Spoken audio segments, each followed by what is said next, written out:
Hi everybody, it's Cody at Cody's Reading Time.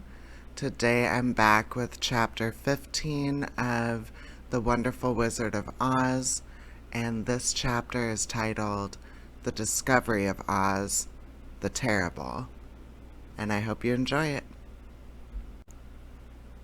The four travelers walked up to the great gate of Emerald City and rang the bell.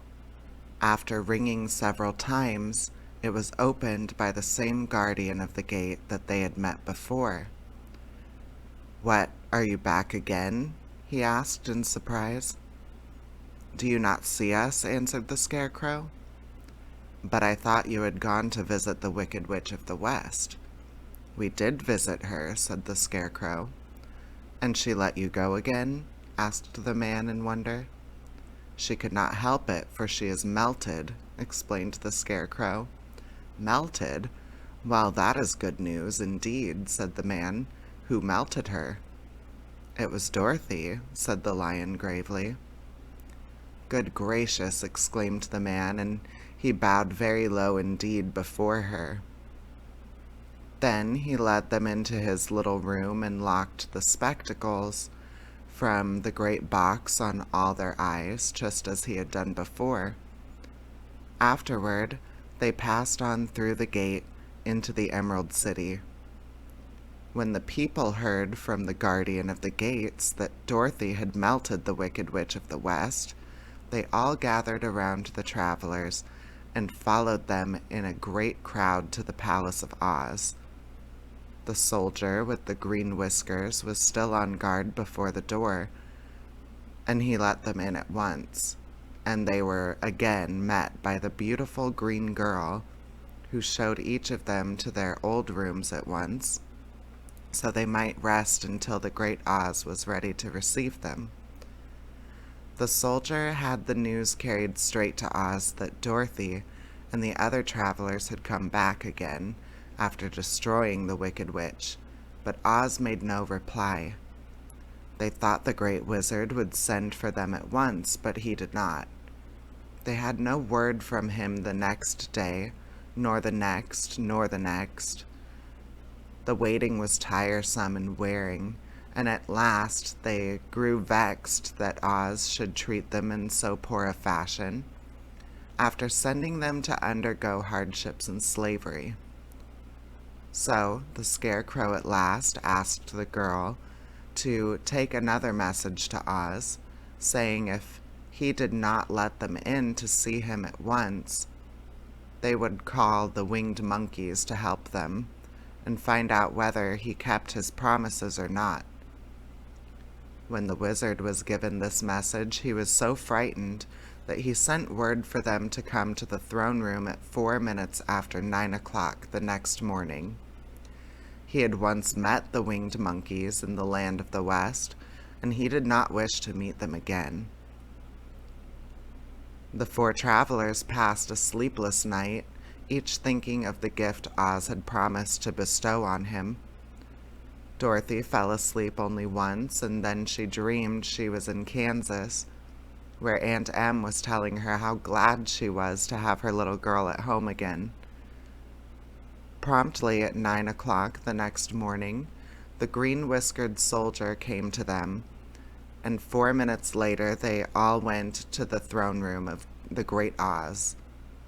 Of course, each one of them expected to see Oz in the shape he had taken before, and all were greatly surprised when they looked about and saw no one at all in the throne room.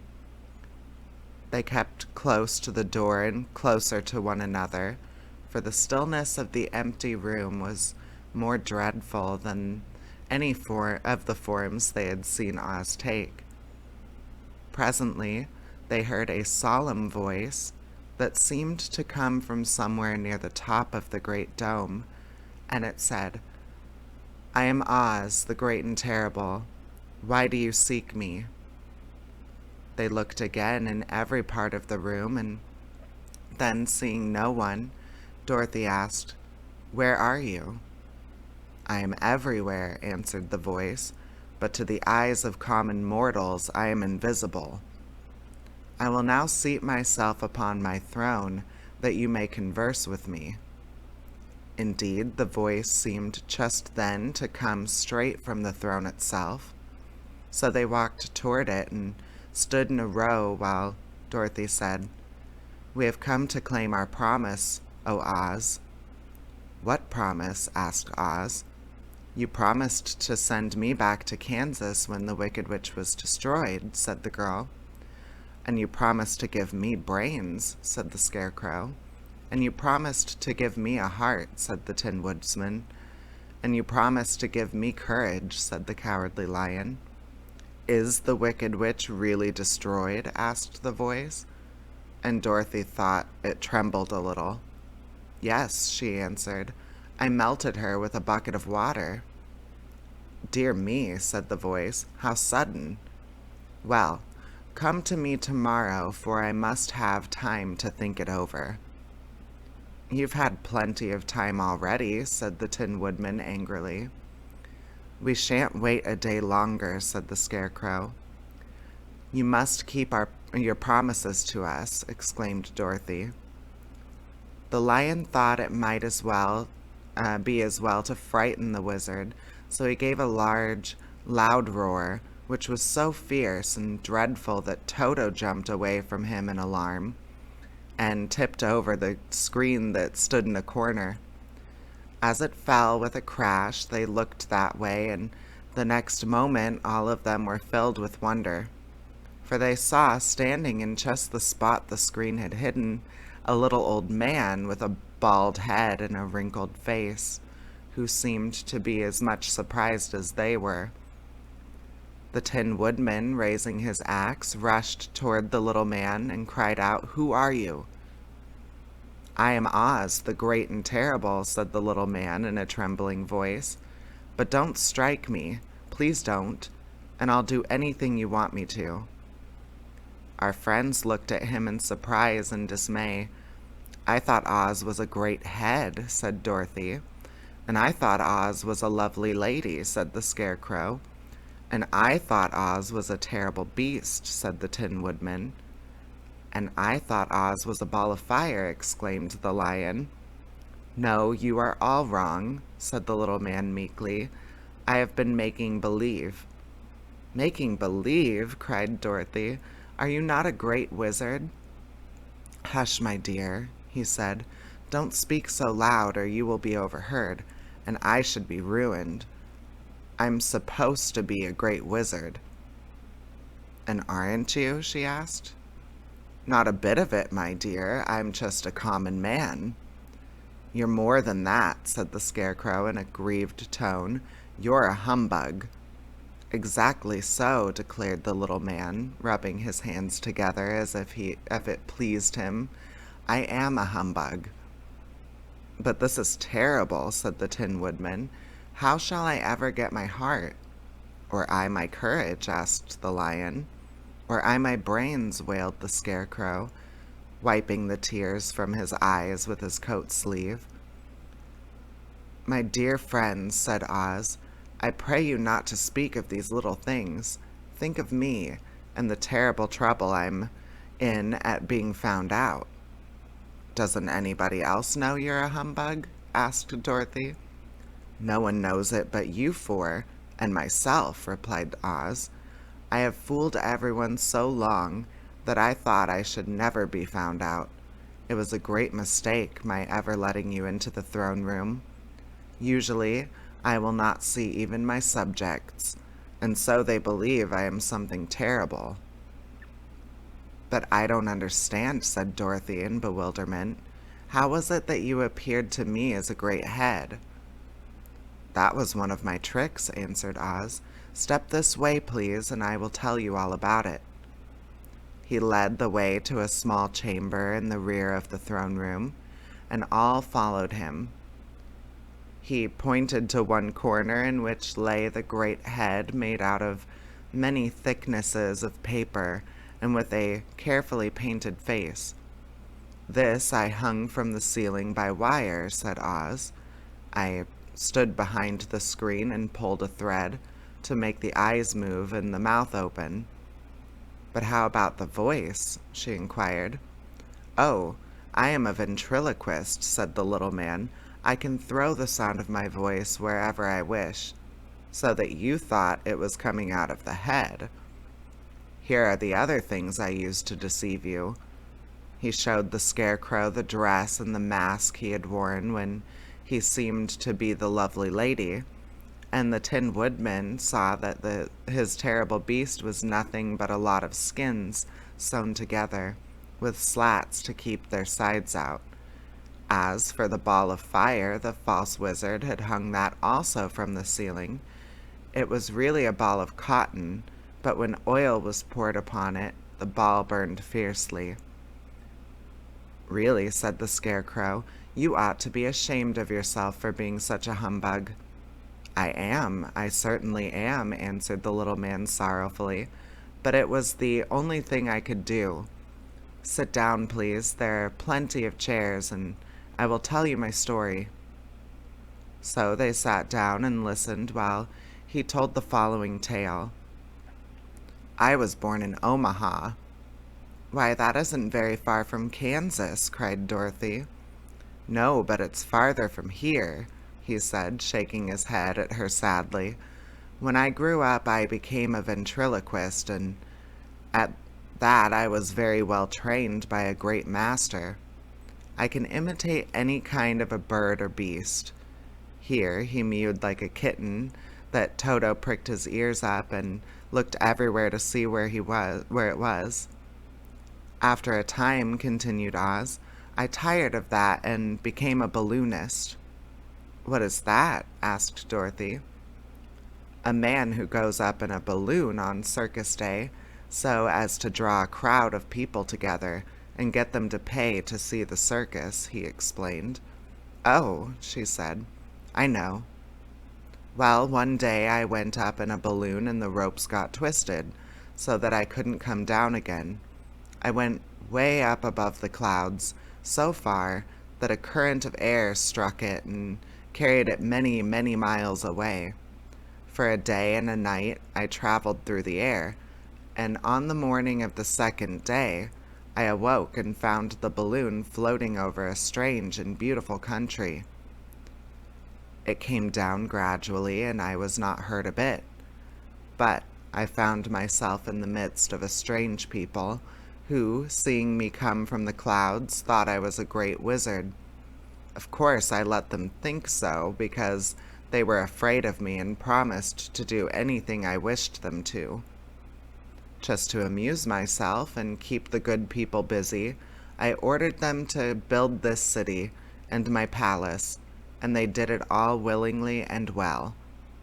Then I thought, as the country was so green and beautiful, I would call it the Emerald City, and to make the name fit better, I put green spectacles on all the people so that everything they saw was green.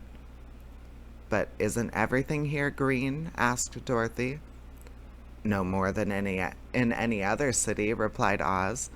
But when you wear green spectacles, why, of course everything you see looks green to you. The Emerald City was built a great many years ago, for I was a young man when the balloon brought me here, and I am very old now. But my people have worn green glasses on their eyes so long that most of them think it really is an Emerald City. And it certainly is a beautiful place, abounding in jewels and precious metals, and every good thing that is needed to make one happy. I have been good to the people, and they like me, but ever since this palace was built, I have shut myself up and would not see any of them. One of my greatest fears was the witches, for while I had no magical powers at all, I soon found out that the witches were really able to do wonderful things. There were 4 of them in this country, and they ruled the people who live in the north, the south, the east, and the west. Fortunately, the witches of the north and the south were good, and I knew they would do me no harm. But the witches of the east and the west were terribly wicked, and had they not thought I was more powerful than they themselves, they would surely have destroyed me.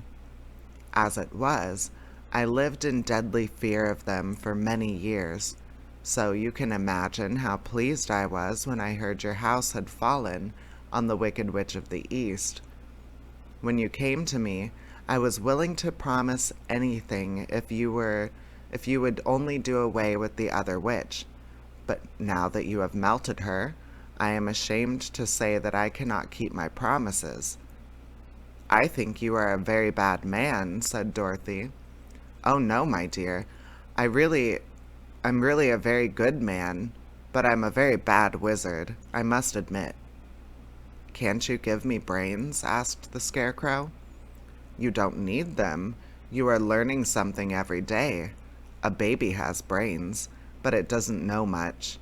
Experience is the only thing that brings knowledge, and the longer you are on Earth, the more experience you are sure to get. That may all be true, said the Scarecrow, but I shall be very unhappy unless you give me brains. The false wizard looked at him carefully. Well, he said with a sigh, I'm not much of a magician, as I said, but if you will come to me tomorrow morning, I will stuff your head with brains. I cannot tell you how to use them, however. You must find that out for yourself. Oh, thank you, cried the Scarecrow. I'll find a way to use them, never fear. But how about my courage? Asked the Lion anxiously. You have plenty of courage, I am sure, answered Oz. All you need is confidence in yourself. There is no living thing that is not afraid when it faces danger. The true courage is in facing danger when you are afraid, and that kind of courage you have in plenty. Perhaps I have, but I am scared just the same, said the Lion. I shall really be very unhappy unless you give me the sort of courage that makes one forget he is afraid. Very well. I will give you that sort of courage tomorrow, replied Oz. How about my heart? Asked the Tin Woodman. Why, as for that, answered Oz, I think you are wrong to want a heart. It makes most people unhappy. If you only knew it, you are in luck not to have a heart. That must be a matter of opinion, said the Tin Woodman. For my part, I will bear all the unhappiness without a murmur if you will give me the heart. Very well, answered Oz meekly. Come to me tomorrow and you shall have a heart. I have played wizard for so many years that I may as well continue the part a little longer. And now, said Dorothy, how am I to get back to Kansas? We shall have to think about that, replied the little man. Give me 2 or 3 days to consider the matter, and I'll try to find a way to carry you over the desert. In the meantime, you shall all be treated as my guests, and while you live in the palace, my people will wait upon you and obey your slightest wish. There is only one thing I ask in return for my help, such as it is. You must keep my secret and tell no one I am a humbug. They agreed to say nothing of what they had learned, and went back to their rooms in high spirits. Even Dorothy had hoped that the great and terrible humbug, as she called him, could find a way to send her back to Kansas, and if he did, she was willing to forgive him everything. And that is the end of Chapter 15 of The Wizard of Oz. I'll see you back next time for Chapter 16, which is The Magic Art of the Great Humbug. And I hope you enjoyed that and all of the other stories on my channel. All right, take care. Bye-bye.